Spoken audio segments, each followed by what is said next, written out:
Hi guys, welcome back to another video. We have a 2017 Opel Movano 2.3 diesel. Actually don't have the check engine light on, but we have, well, actually flashing there now. We have, what I saw anyway was that little car light on, and I had check injection system down here on the screen.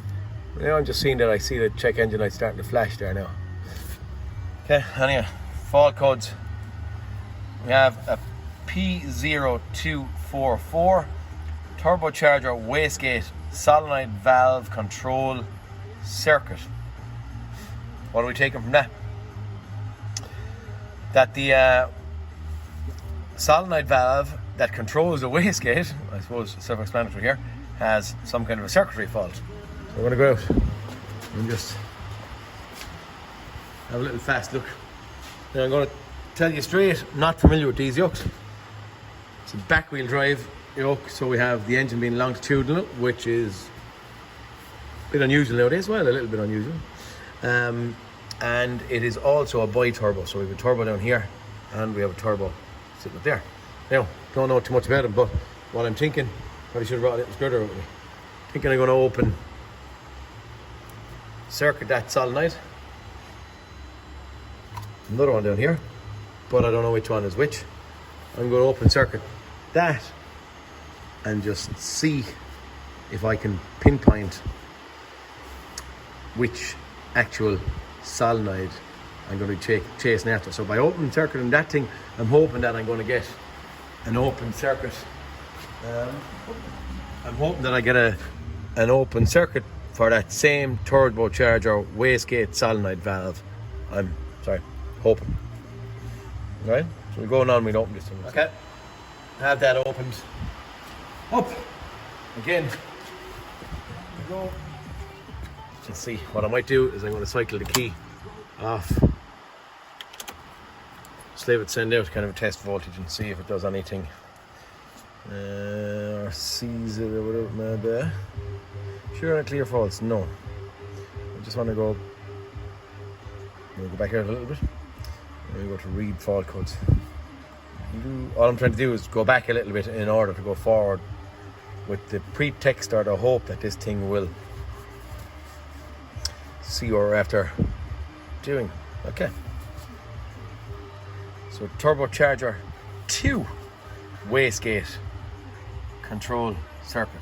So I'm not on the right circuit here.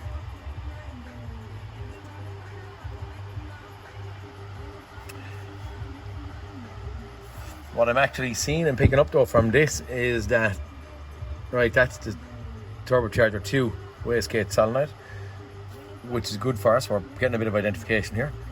But I'm seeing low voltage here. Here I'm seeing high pressure. Maybe we're just getting a kind of an overboost condition here. Didn't pay attention to that so far. Trying to go deacon. Okay guys, just for kicks and giggles as they say, I have disconnected, it was over there, I've disconnected the other boost control solenoid down here. And all I'm doing is trying to get familiarity with this thing. We're going to go back. Crikey. You sure you want to clear faults? No, I don't want to clear faults.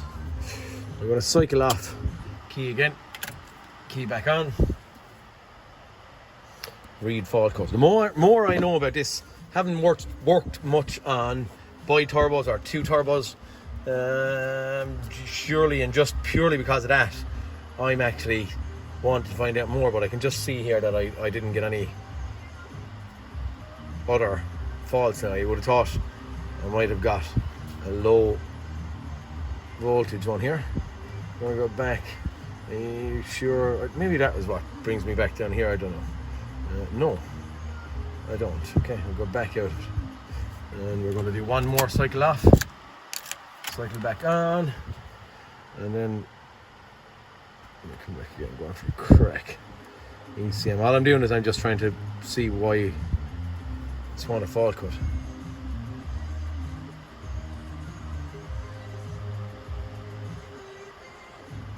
Just the 2 of them that are in there. Okay, right.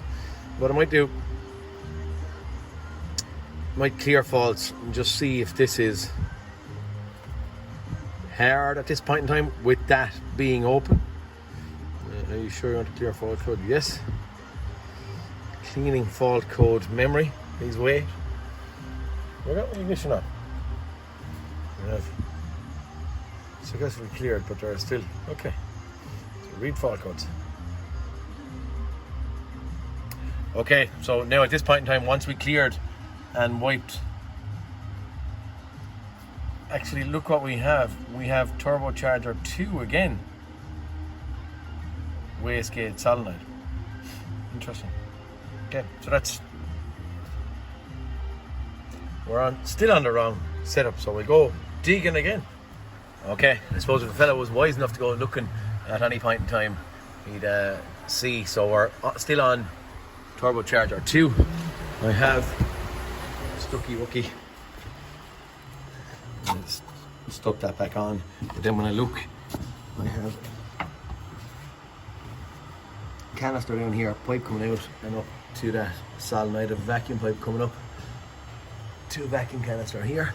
Also then here I have another actuator and a vacuum pipe coming out of it up around to this control solenoid. So both of them are on this lower down turbo that's in behind that thing. Okay, it's up here that we're going to have the issue, or we have an issue.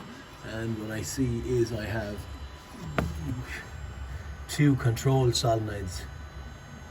I don't know if we can, there's 2 of them in there, and here I'm trying to get my hand in to point at them as well. So we have my hand on my head. We have one here and one here. A little bit more awkward to get in at, but they're where the 2 solenoids are, but it's going to be in and on that turbo that we're going to have a problem. Pressure too high. I'm going to suss it out and see. At least we're getting some little bit familiar with the bi-turbo setup. We're going to have a look and try and see would we have pressure too high is what it was. So I don't know if I'm going to have 2 map sensors in this engine or 1 map sensor or something. I'm going to have to do a little bit more looking and try and get a bit more familiar with it before I make a plan of action. But at least we know where we're going. So turbo 2, turbo 1. Okay guys, purely because I couldn't get in and record what's in here and show you what I was doing. Not a great load of room, subframes down the bottom, steering racks, all that kind of stuff. So because I couldn't do that, I just started trying to figure the system out. I'm looking at a vacuum pipe back here, comes from the vacuum pump, and where it splits and comes out to that solenoid and that solenoid. It's also splitting, coming back down around, which I find strange.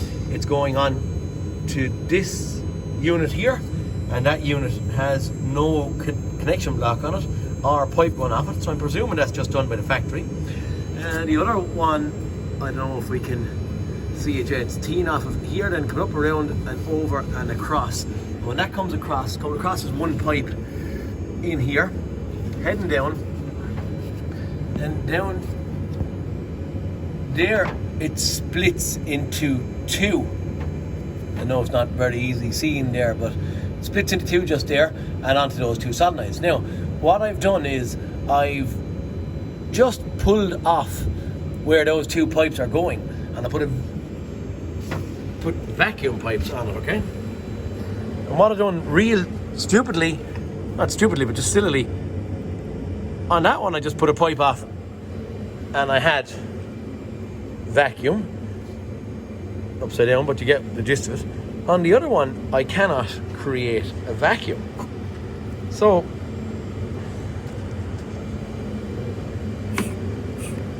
we're trying to. I actually sit up there for steadiness. Okay.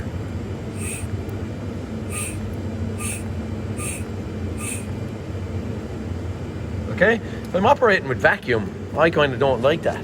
Can't even see it now, to be honest with you, what's in there. Don't know what the heck is happening in there, but if I'm mimicking this turbo here, I have 2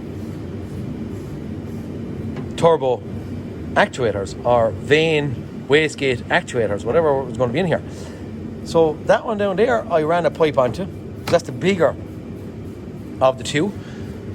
That one up there looks small. It's plastic, but it's kind of similar to this one that sits in there.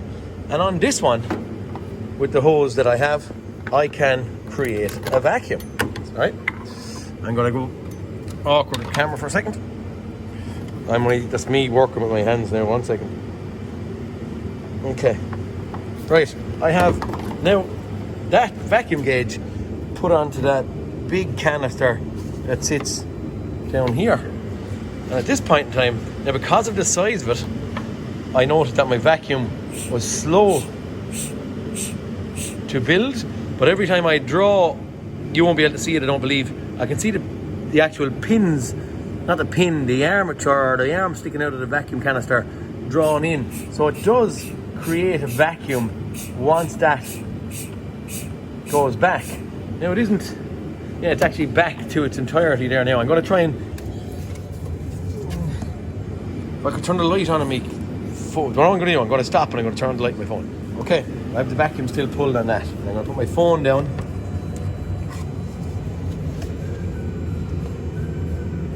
So you can see that arm. You can see that arm. Okay. And that's me after leaving off the vacuum.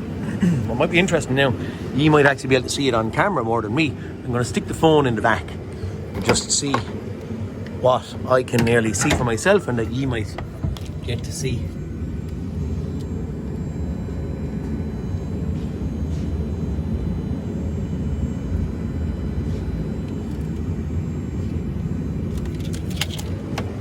Now, I'm going to pause out and have a look at it.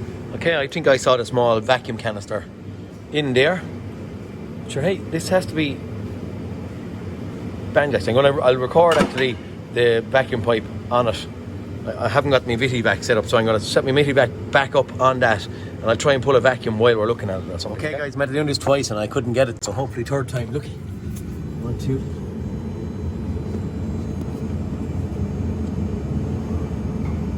I'm too high each and every time.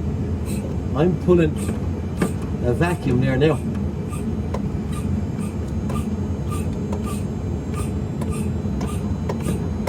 Hopefully you see something that I can't. Guys, I'm just going to show the little cross comparison. After running really back in and onto that vacuum canister that we can see here, you can actually see the pipe. If you look, you can see the pipe running straight out, around. Mind that's only this bit of yoke that I have hanging on in it. Just pop it off in the front, just keeping it together, and up to my Viti vac. All right. What I'm going to do, she's stuck. So you can see I can put a vacuum in there, but I can't on the other one. It's enough, isn't it? Enough for us to condemn whatever that actuator is in there. Have to maybe price it or order it or something. It's nearly too awkward to go taking off now. This van has to be on the road, so it's an intermittent issue that he sees when he hits the motorway. So right now I might go and just price up one of these things and order, if he gives the go ahead to go and do or authorizes it, and from there then we'll drive on and see what happens. Okay.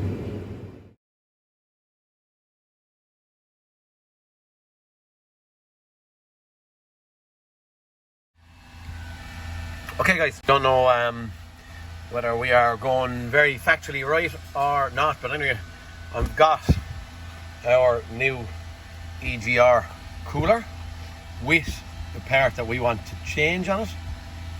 As I said, I don't know if this is going to resolve the thing. At this point in time, I thought this was going to be connected to a turbo, but when I couldn't see it and I was using my phone or the camera on my phone to see it, I thought maybe it was. But neither here or there. This vacuum pipe, the vacuum pipe that's coming to this vacuum canister, the diaphragm in this, the old one, not the new one, is gone, is faulty. It should be holding vacuum. Might get the Viti vac and just throw it on that in a second just to verify. But what the thought process is, I've also got a new clutch switch. We had an issue with a clutch switch, so I'm getting that gone as well. what the thought process here is that while the actual solenoid for the EGR cooler bypass opens or switches on, that with the hole in the diaphragm, that the whole of the vacuum system is affected, because when it opens, rather than sucking this thing back in, what it's actually doing is drawing in fresh air, if that makes sense. Atmospheric pressure is getting into our vacuum system, and I'm suggesting that we're losing, or it's affecting control of our turbos, that we don't even know what the lower down was, the high up variable vanes vacuum canister, and then the lower down one I haven't a clue. On the back on turbo number 1, the same thing, but it's going to be affecting all of these things. So because of that, there's a fault or a hard fault here in this EGR cooler bypass canister. Now it's going to be changed, it's going to go in the car, we're going to see what happens. Also, as we all know, there's a lot of variables and problems with this these things. They get blocked on yokes, which you've seen on Kodiaks, and I have them on Skoda Octavias and all that stuff. So I'm going to get it changed. It seemed to be a problem in cars, I'm told, or in these Movanos. This came from Renault. It was going to be a lot longer to get it from the actual Opel dealer, so it's the same part, cross-reference to the Renault, and that is now going to go in. Cars have been out on the road for a couple of days, and yeah, have a look. Actually, the man, we blocked the pipe going to this, so I took off the little pipe of this, I blocked it in order to let the rest of the vacuum system work as good as it should. And right now, he said it's driving okay. He did get a light come on at one stage. I'll have a look at false and just see what it is, but right now we're going to get this thing changed, and hopefully, fingers crossed, this is going to fix it. Off we go, drive on, get this thing into it. What am I thinking? I'm thinking that I'm going to get the headlight out of it, grill off it, the airbox out of it, and then hopefully I might be able to see into where this thing is. Might have to bring the car up and look at it from the bottom as well, but for now it's high up, and I'm going to attack in this way to get a visual, if I can, in along there. Hopefully it's pretty handy. Hey guys, we're heading in around this side. The bit it's not going to be as easy as I kind of initially thought, because it's buried in there behind that second turbo. And the bit that I'm probably more concerned about, because the turbo is very easy to get off once I'm going in through the headlight here. Well, at least it looks easy to get off. I'm hoping that my oil feeds and returns are kind of flexible, and they'll kind of hang out of the way if I needed to. The bit that's concerning me is that stuff up around here, because that steel pipe, flexible kind of corrugated pipe, has to come off. And then if I'm looking at my EGR cooler here, I'm looking at it from here, so I have to get off that pipe. The bit that's bothering me at this stage is where that pipe is coming up and bolted on. I can't get a bit of tin that's in there off, possibly without taking off all of maybe that turbo stuff around there. And what I'm also concerned about is when I'm in here, I can see this bolt.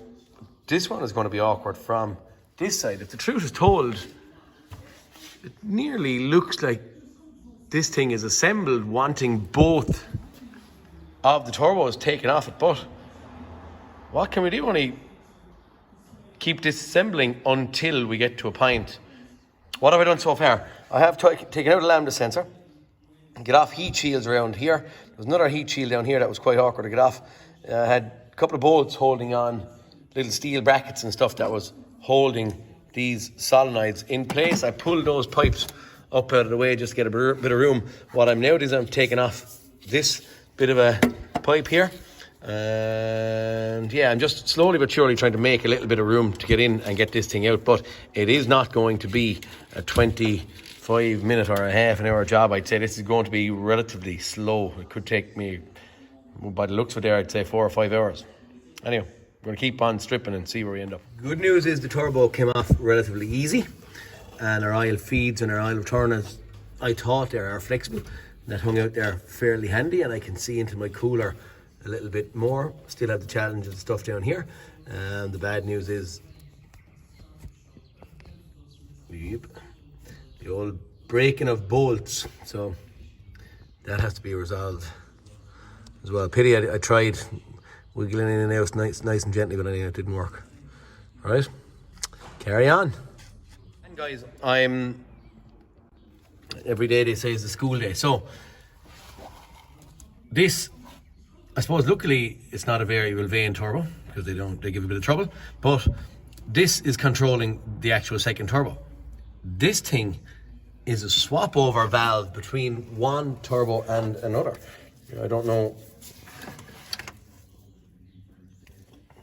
I'm not really going to be able to see that too much, am I? I get a light on my camera, and I'll try and show you. Light on my phone. You can see that flap.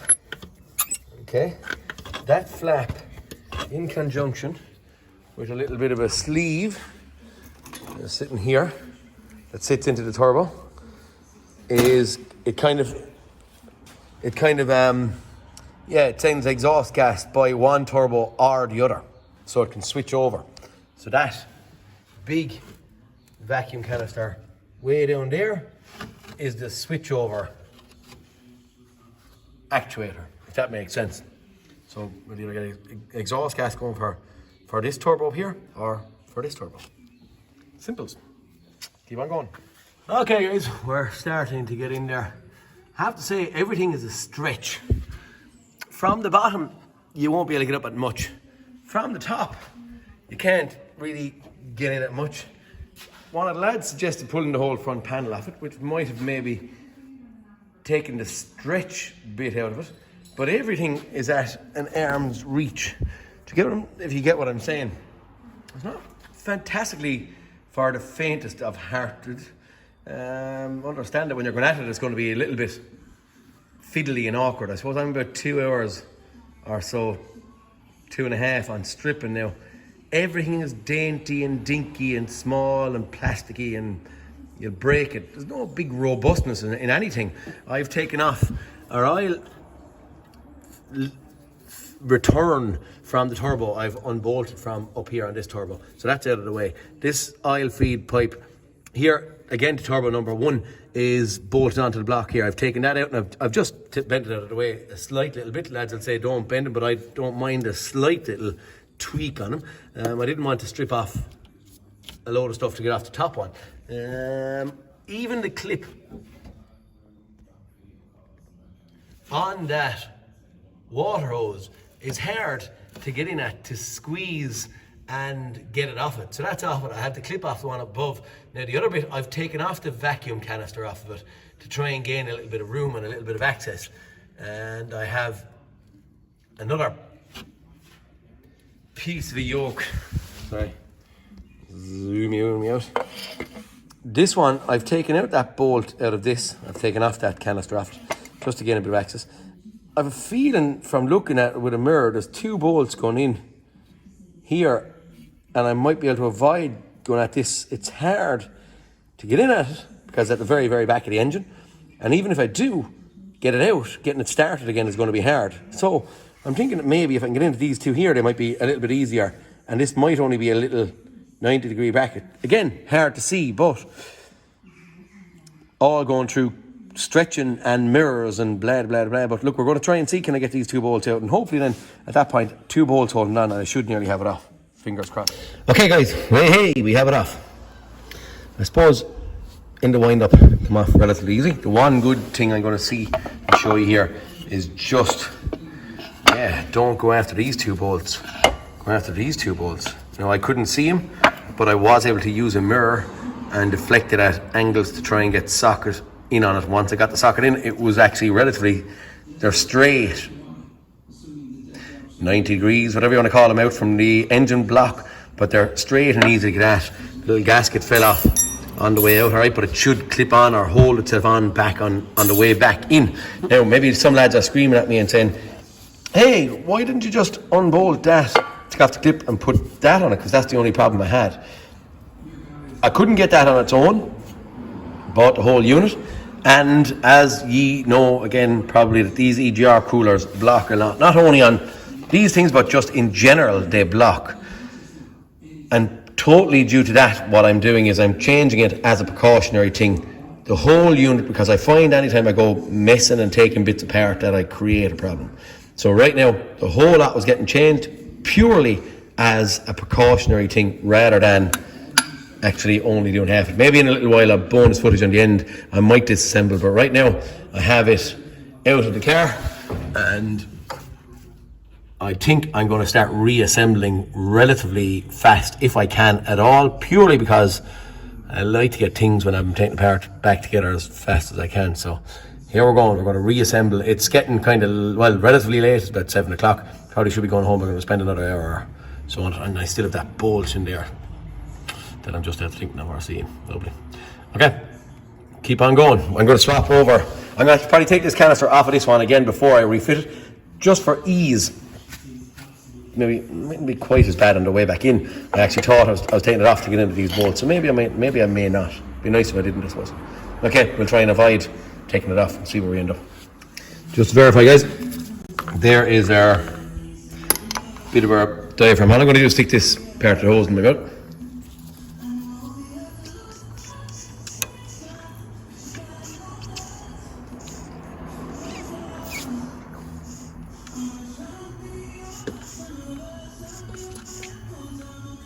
You can see it drawn out again straight away. That's that one. That's the way I got it taken off.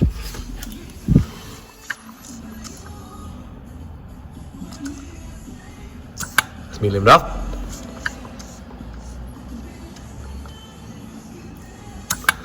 Okay, so no matter what the outcome is here, we do know that this is a goner. I have bolts swapped over here. I must actually swap over this bracket. I have also gotten out the bolt out of the actual exhaust manifold. Hey. Okay, guys, we're on probably the home run on the way back in. EGR cooler bolted in, all the little water pipes, etc. on the back. Actually connected, covers back in and back on. I've left the turbo off this time until the last. Why? Because I suppose I was trying to get all the inside stuff back together right first, little bits of brackets and stuff. Fiddly, I have to say, a good bit of it. A lot of stretching, as I said already, but yeah, look, it's nearly in there. I throw my eyes over that cooler as well, and I don't think there's too much actually around with it, but hey ho, Mexico. Yeah, drive on. I think my next sticking is going to be my turbo back in place. Have all the pipes, oil feed and oil drains and stuff back in, and yeah, keep on going again. All right, guys. Engine wise, I'm saying we're back together. All the bits, covers, lambda sensors, vacuum pipes, air pipes, airbox back in. So yeah, engine wise, I believe we're stuck together. I'm going to do is throw in headlight and a grille, and we should be ready to turn the key. My only bother is now I dropped an extension down here that I can't find, so we'll have to find that before we can go driving. But other than that, I think we're done. Okay, guys, we are up and running. She's idling there, and I'm just going to get rid of my fault codes and bring her off for a spin tonight and see what happens. I stuck at it until she was completed. Nice and dark outside.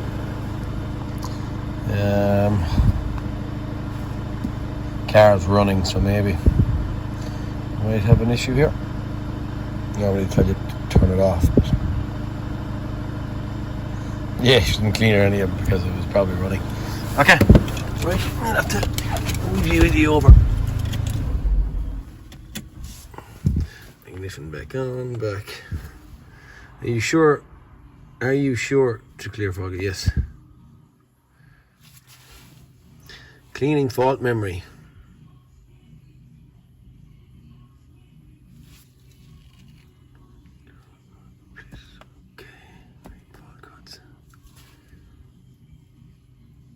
Okay, no fault codes present. We'll give her a burn tonight, and tomorrow, not really a burn, just a drive. I'll drive home in it, and then tomorrow I'll bring it down and we'll have a look again and see what we're up against again.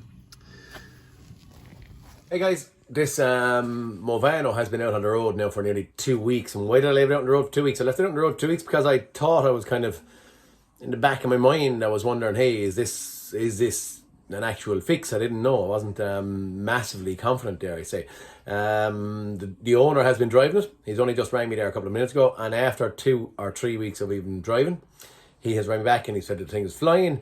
And it wasn't using, he believed AdBlue prior, and now it's using AdBlue again. And why is it affiliated to AdBlue? It's, I suppose if the car is not right, it's not going to use stuff to keep the emissions kind of right. But yeah, look, the long and short of it is that this thing is now at this point closed up. I'm after driving it home there before I recorded. I meant to make a recording, but I actually think I deleted it. I believed I did, but I couldn't find it. So from the night I done the job, I brought it back. I didn't do a kind of finalisation or the final thought, as we call it, and off she went for 2 weeks. I didn't upload anything purely because I didn't know or didn't feel confident. It is after getting a phone call, or I am after getting a phone call just there now, and he is reckoning this is fixed. So look, the long and short of it is Opel Movano, the hole in the vacuum canister for the EGR cooler bypass was affecting the actual whole complete vacuum system, i.e. potentially boost. You actually have a canister, as you probably would have, maybe I showed it in the video, I don't know, it's about 2 weeks ago, but it would have been affecting the vacuum amount in the actual vacuum canister. So yeah, look, for now this is a fix and done, and hopefully this is going to be some bit useful to someone. Opel Movano, can't remember the fault codes, but you're going to need a limp mode to do with boost pressure issues, all derived from an EGR cooler bypass vacuum canister with a hole in it. Okay, guys, please like and subscribe if any of my hints and tips are any good tea, and I'll see you on the next cartoon. Peter Kennedy signing out for this one. Talk to you next time, guys.